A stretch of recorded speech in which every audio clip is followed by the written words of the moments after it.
permohonan itu keterangan berkenaan dengan dugaan perselisihan selisih hasil penghitungan. Yang kedua, keterangan berkenaan dengan catatan keberatan atau kejadian khusus pada tahapan pemungutan suara. Misalkan nih, pada saat pemungutan suara itu di TPS itu ada nggak keberatan? Berapa TPS yang dari dalil-dalil itu, berapa yang ada keberatannya atau tidak? Itu yang kira-kira dimohonkan sekitar dari yang selama ini terjadi yang kita update. Lalu yang ketiga, berkenaan dengan pelanggaran netralitas ASN dan kepala desa, itu yang didalilkan oleh pemohon. Lalu berkenaan dengan pelanggaran pembagian bansos dan politik uang.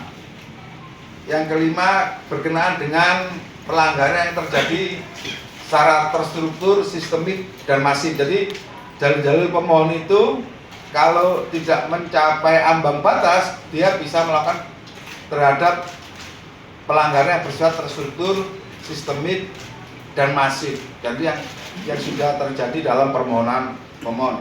Lalu keterangan berkaitan dengan pelanggaran pasal 71 ayat 1, ayat 2, dan ayat 3. Apa itu? Tentang pejabat negara yang tidak boleh membuat keputusan yang menguntungkan atau merugikan TNI, Polri. Pejabat negara yang tidak boleh membuat keputusan yang menguntungkan dan merugikan.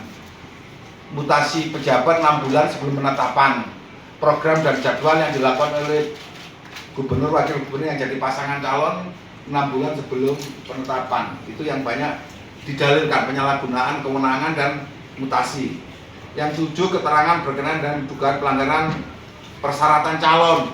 Persyaratan calon tentu berkaitan dengan mantan narapidana, sudah memenuhi syarat atau tidak, tenggang waktunya, jeda waktunya sudah diumumkan atau tidak, lalu perbuatan tercela, lalu tidak, pasangan calon itu saat mendaftar tidak sedang pilot atau mempunyai hutang pada negara, itu ada didalilkan.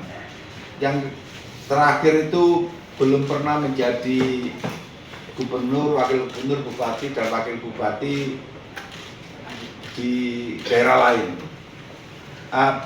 Ini kira-kira garis besar dalil dalam permohonan di MK.